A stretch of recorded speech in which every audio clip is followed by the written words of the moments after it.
Confusion reigns as to whether South Korean crypto exchanges can, or should, collect their customers' social security numbers under new Know Your Customer (KYC) and anti-money laundering (AML) compliance measures that come into force in a matter of months.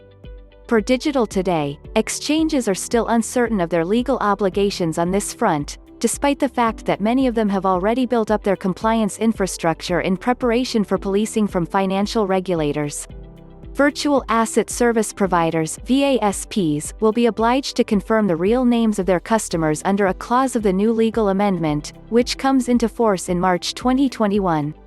However, although the financial regulator that will police exchanges advises firms that the Act on Real Name Financial Transactions and Confidentiality specifies that a person's real name should be confirmed by checking against the name and social security number issued on citizen ID cards, a separate piece of legislation appears to contradict this advice.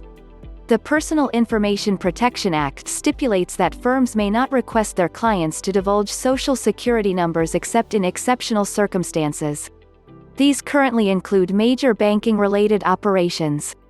But as crypto exchanges have, legally speaking, more in common with e-commerce platforms than financial institutions like banks, legal experts appear to be baffled as to whether or not exchanges can or should request customers to provide this form of personal data as part of their new KYC and AML compliance protocols. E-commerce platforms are forbidden from making social security number requests under the aforementioned law. The report concludes that such issues may well be addressed in separate crypto industry-specific legislation, but discussion on a proposed virtual assets business rights bill have yet to begin in earnest, with just 6 months to go before the new policing measures come into effect.